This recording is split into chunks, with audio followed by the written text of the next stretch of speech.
Welcome to the Presilience podcast, episode 9, with Lance Hockridge. I'm your host, Joe Saunders.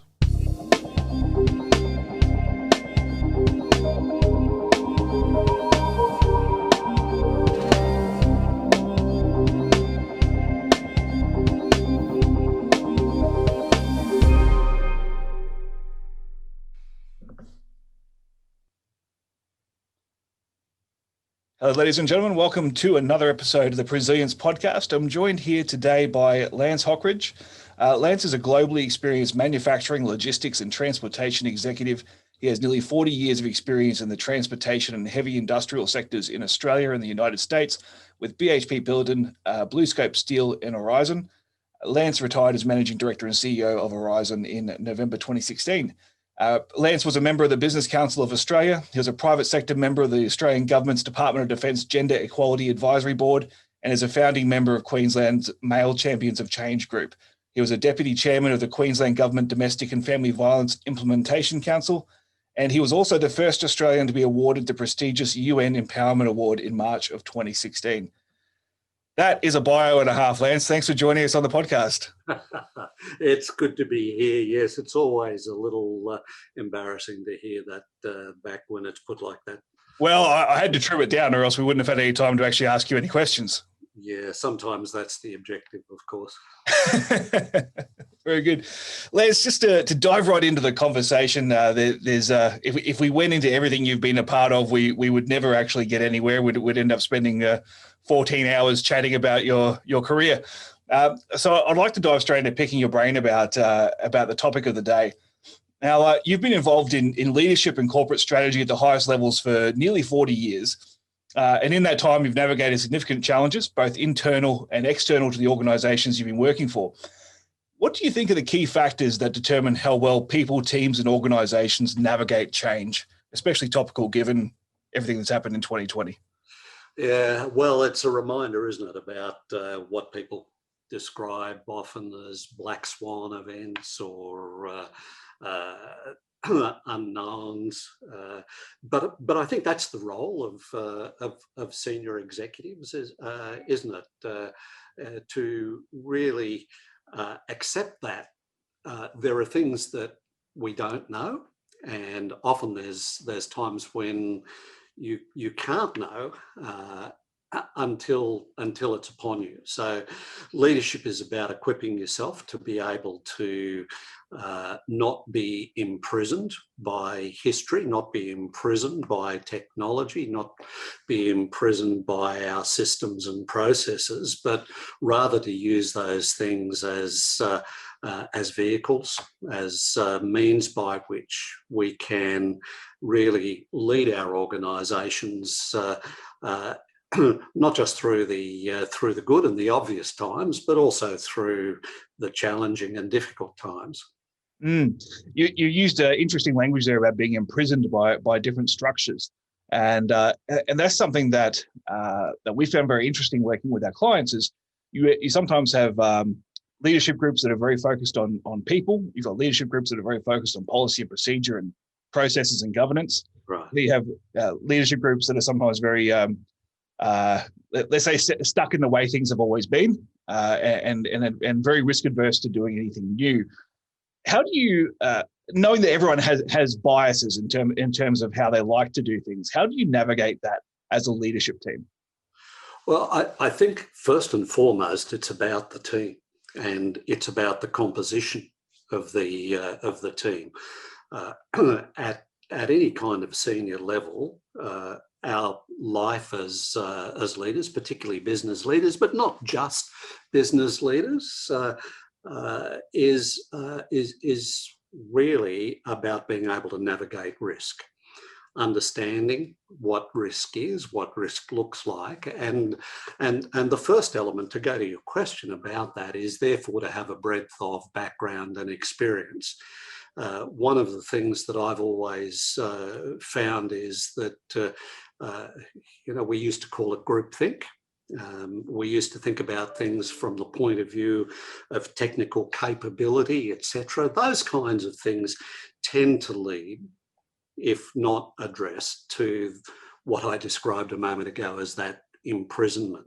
So first and foremost, I think the best way to avoid that is to make sure that when you sit around as a team, you've got a breadth of background, you've got a breadth, whether it's of technical background, of experiential background, of diversity background. All of those things, in my view, really underpin our ability to be able to think in the broadest way around the kind of challenges that we face as leaders.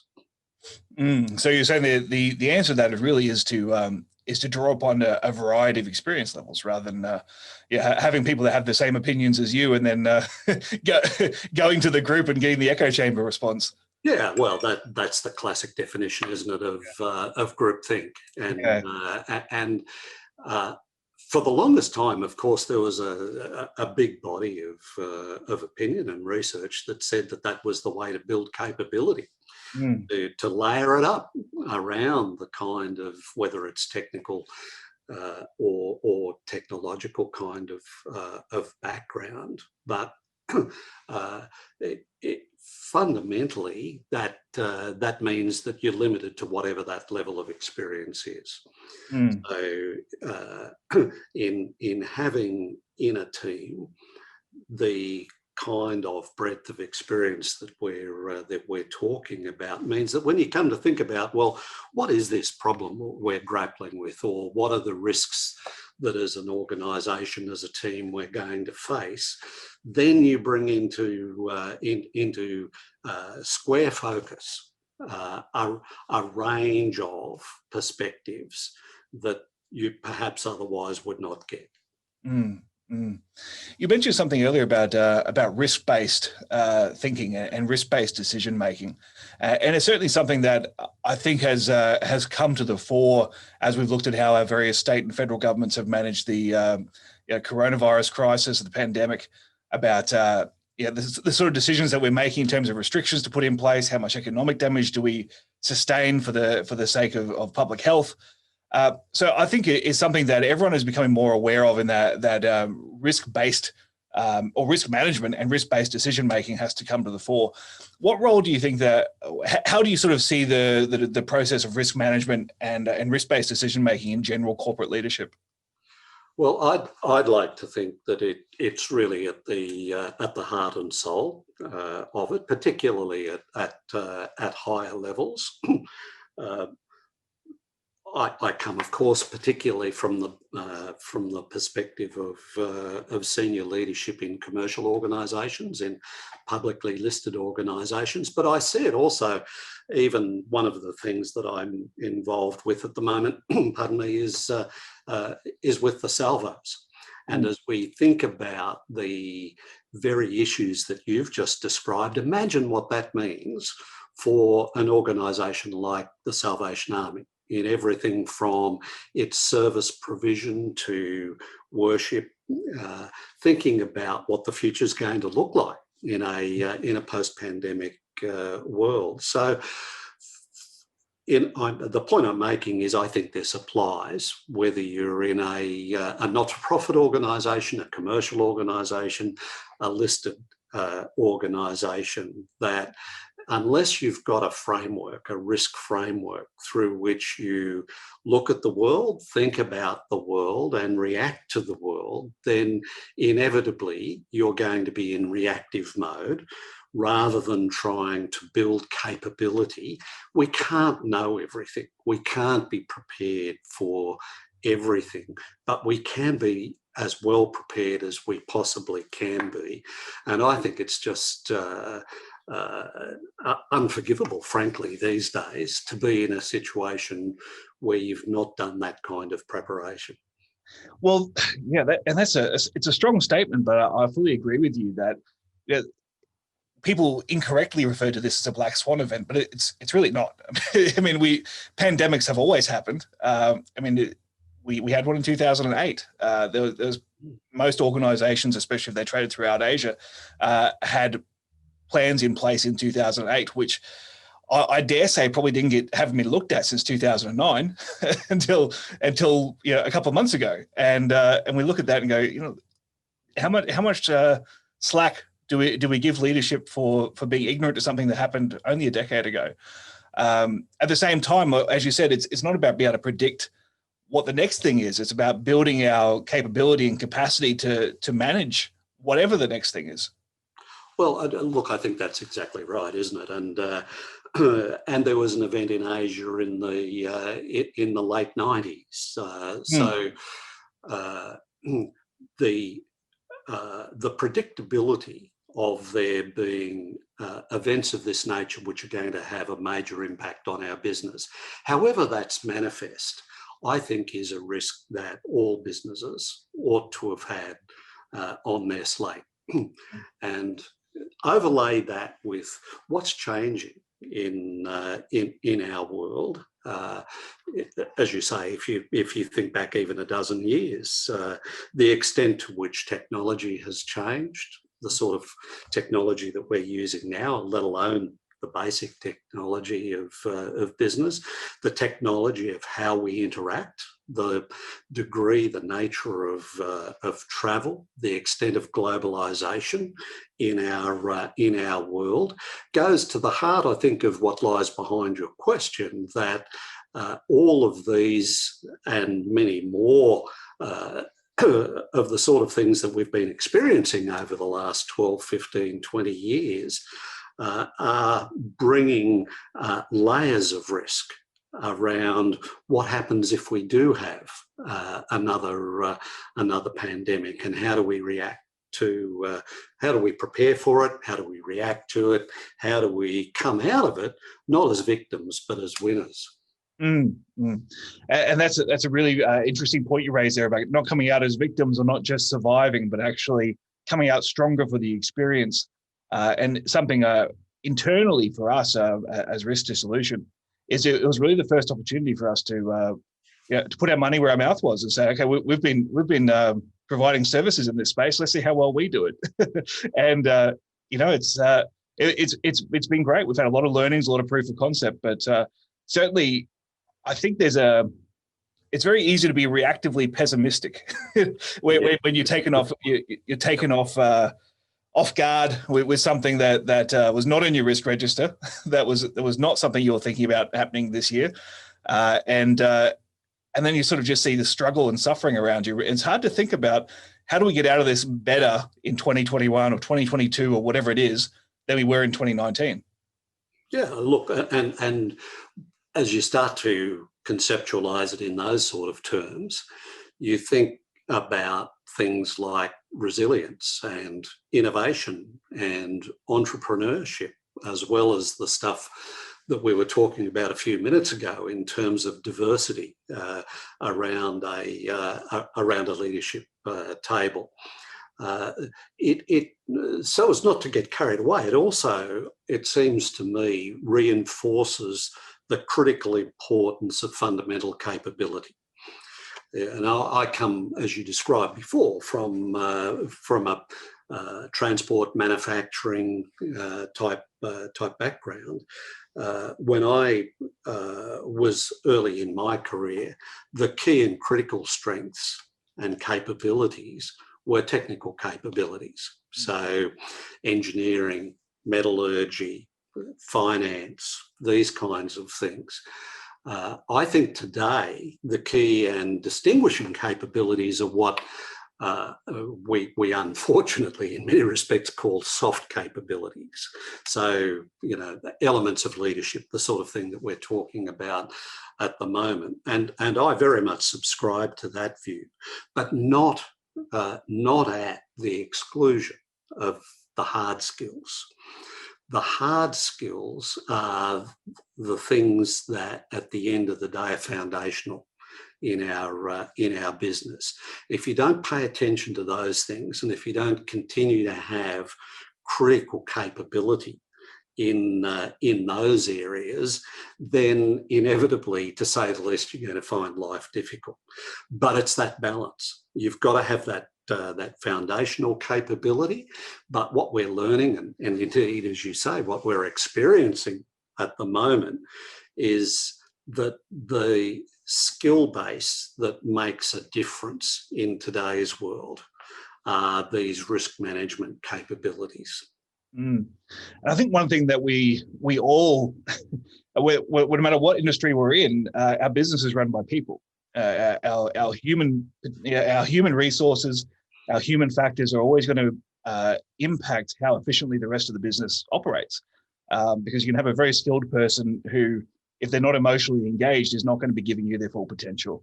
So I'd be interested to really pick your brain on this as someone who's been in leadership for so long.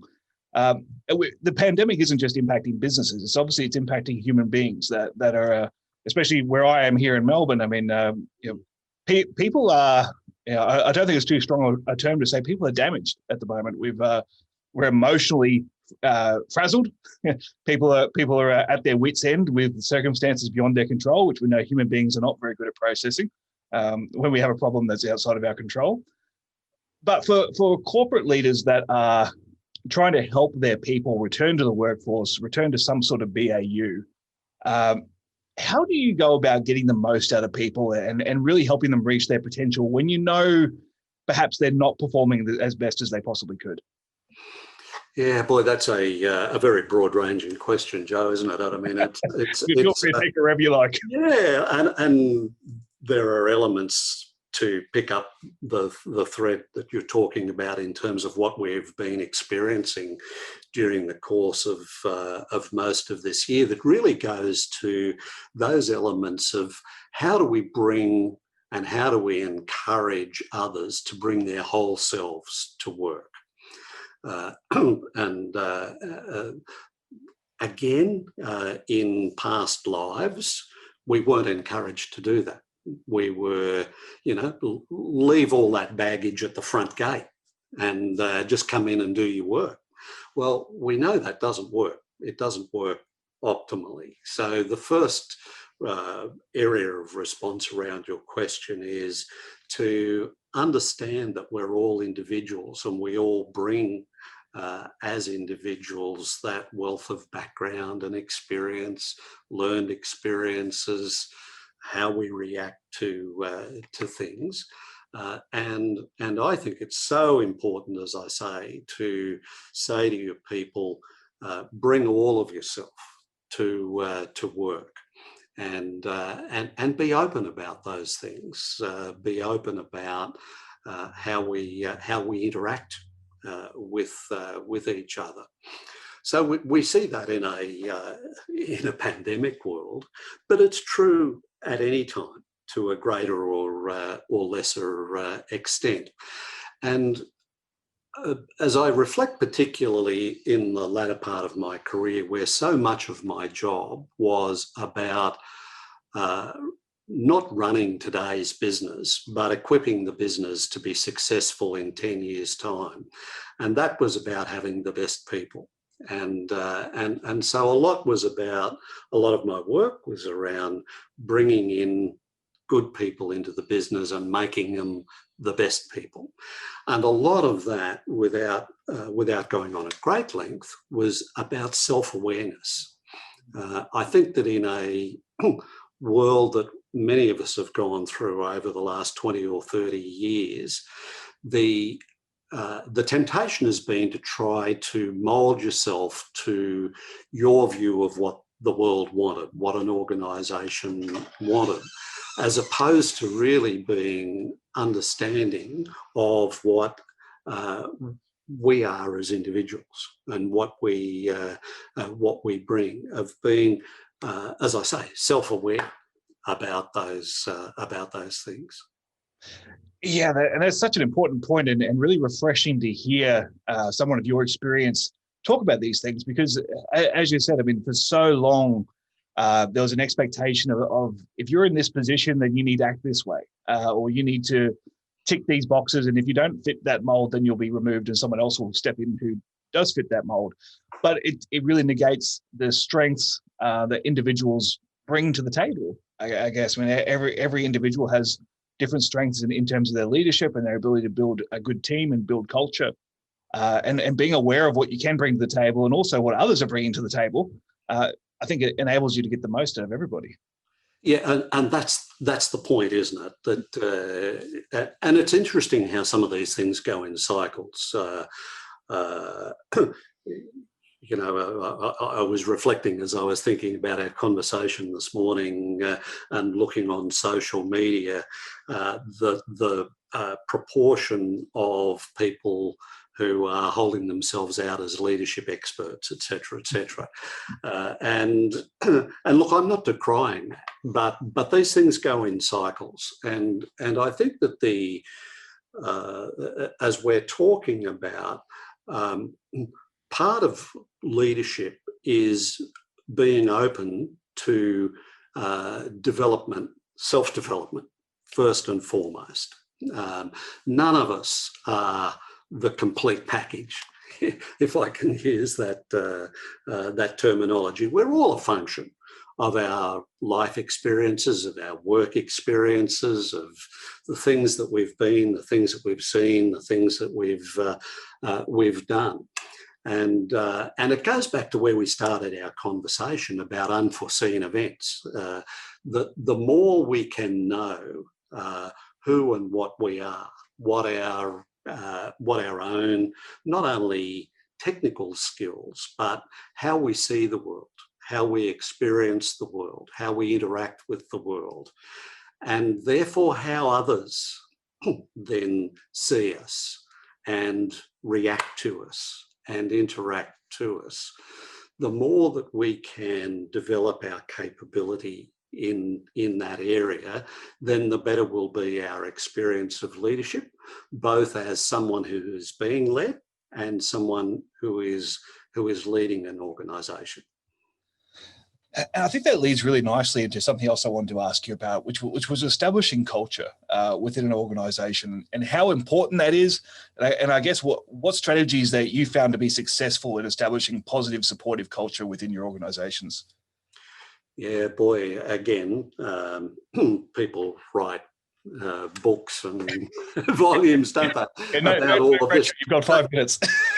But at its heart, just to reinforce that that culture is what we do around here and how we do it, and it is so fundamentally critical, in my view, to the success of an organisation or otherwise. And we've seen real evidence of that, haven't we, in the sorts of examples that have been paraded past us over the last couple of years.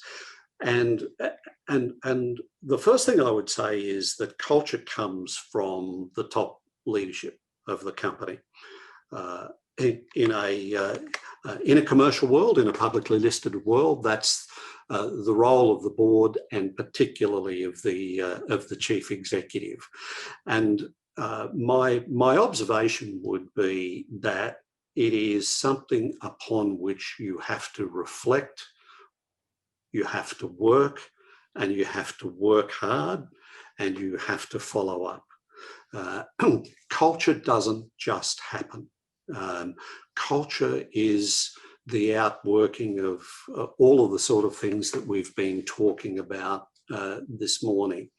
And it's not good enough just to say, well, we want a good culture around here. You know, we want to send out a bunch of employee surveys and get back those warm and fuzzy type responses. Being able to articulate what the culture is in an organisation, and particularly what the elements of culture are in an organisation, is so important. Often that's bound up in what we used to talk about in terms of vision, mission, objectives in an organisation, and I think those things are still important, because if you can talk about that, but then talk about the layers of how you're going to get there. What is it that we are going to do? And equally important, what are we not going to do? The values in an organisation